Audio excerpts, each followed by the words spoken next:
Hi, எல்லோரும் எப்படி இருக்கீங்க? இன்றைக்கி நம்ம மட்டன் ஒரு டிஃப்ரெண்ட்டான முறையில் செஞ்சு பார்க்கலாம். எப்பொழுதும் செய்கிற மாதிரி இல்லாத ஒரு டிஃப்ரெண்ட்டாக பண்ணி பார்க்கலாம். இப்போ மட்டன் எடுத்து கழுவி ஃப்ரெஷ்ஷாக வச்சுருக்கோம். இது கூட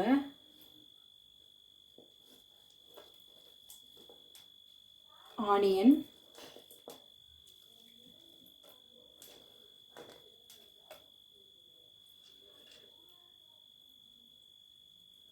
தக்காளி,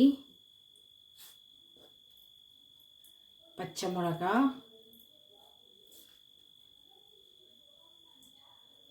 இஞ்சி பூண்டு, கருவேப்பிலை, கொத்தமல்லி,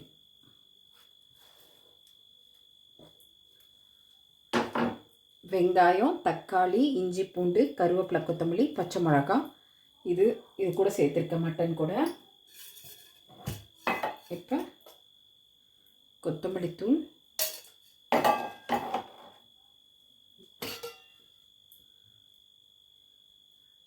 மிளகாத்தூள்,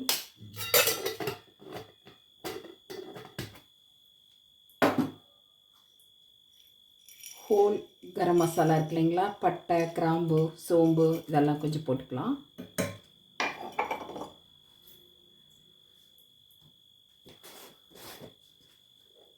மஞ்சத்தூள்,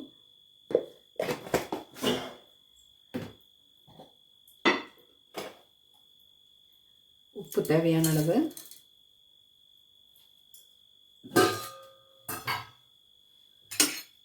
ஃப்ரெஷ் கர்டுங்க, தயிர் ஒரு 2 கரண்டி ஊற்றி பெசரி வச்சுக்கலாம். பெசரி கொஞ்சம் நேரம் ஊற வச்சுட்டு அப்புறம் நம்ம செய்யலாம்.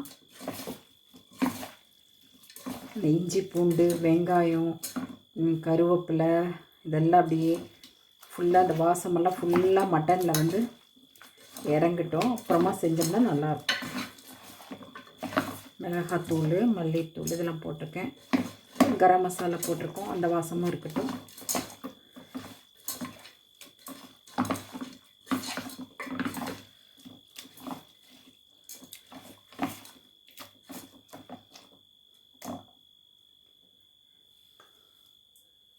கருவேப்பிலை நிறைய போட்டோம்னா டேஸ்ட் நல்லா தான் இருக்குங்க. போட்டுக்கோங்க இப்போ வேணுங்கிற மாதிரி.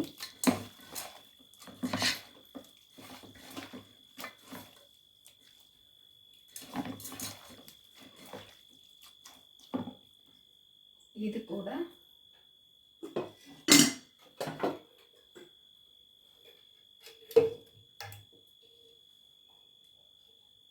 கொஞ்சம் ஆயில், என்ன ஆயில் யூஸ் பண்ணுறீங்களோ அந்த ஆயில் ஊற்றிக்கோங்க.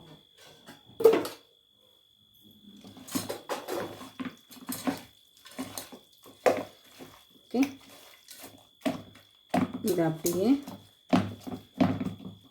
ஒரு 10 நிமிஷம் விட்டுறலாங்க. நல்லா ஊறட்டும், அதுக்கப்புறம் செய்யலாம். இது கூட கொஞ்சம் கசூரி மேத்தி போட்டுக்கோங்க.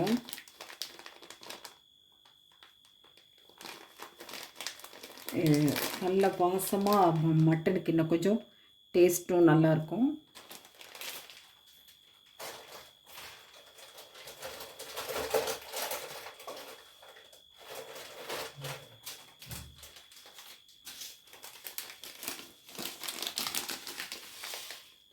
சஜீரா இதெல்லாம் இருந்தால், சஜீராலாம் இருந்தால் மட்டும் போட்டுக்கோங்க, ஒன்றும் பரவாயில்ல, பிரச்சனை இல்லை, ஆப்ஷன் தான்.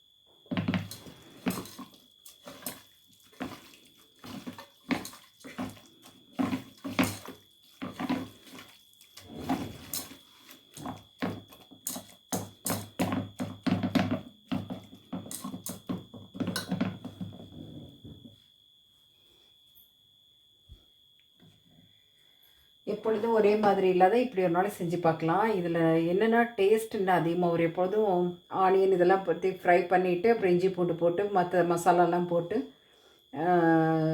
மட்டன் ஃப்ரை பண்ணி அப்புறம் தண்ணி வேணுங்கிற அளவு ஊற்றி பண்ணுவோம். இது வந்து என்னென்னா நல்லா அந்த மட்டனுக்குள்ளே நல்லா அந்த தயிர் போடுறதுனால நல்ல மெதுமெதுப்பாக நல்ல அந்த இதெல்லாம் அப்சர்வ் பண்ணி நல்லா இருக்குங்க. இந்த மாதிரி ஒரு தடவை செஞ்சு பாருங்கள். ஓரளவுக்கு ஒரு 15 மினிட்ஸ் பக்கம் ஊறிடுச்சுங்க. அதில் வந்து கொஞ்சம் தண்ணி வர மாதிரி வந்திருக்கும். அதில் ஊறின பிறகு பார்த்திங்கன்னா அது வந்து கொஞ்சம் தண்ணி பதமாக வரும். முதல்ல பழைய இருக்கும். இப்போ பார்த்திங்கன்னா கொஞ்சம் ஈரம் நல்லா இருக்கும். இதில் நம்ம இந்த மட்டன் முழுகிறதுக்கு தண்ணி போதும். இதான் நம்ம திக் மட்டன்னா அப்படியே வைக்கிறோம் இல்லையா, அதனால் இப்படி போதும். கரெக்டாக அந்த மட்டன் மூழ்கிற அளவுக்கு தண்ணி, அவ்வளோதான். இப்படியே வந்து நம்ம அடுப்பில் வச்சு ஒரு 3 சவுண்டு வச்சோம்னா போதும். 3 விசில் வந்தோன்னே எடுத்தோம்னா நல்லாயிருக்கும்.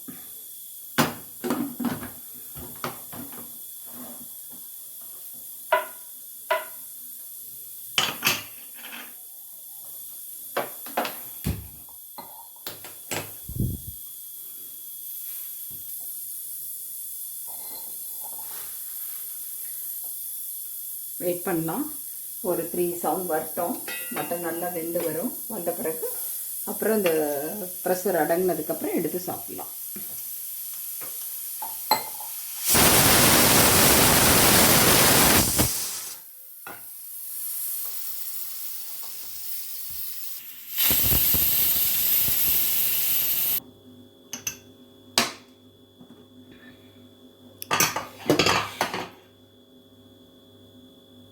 நம்மளுடைய மட்டன் இப்போ பியூட்டிஃபுல்லாக ரெடி ஆகிடுச்சு.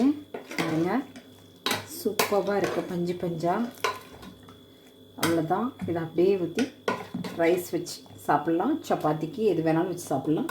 சூப்பராக இருக்கும். நீங்களும் ட்ரை பண்ணி பார்த்துட்டு சொல்லுங்கள்.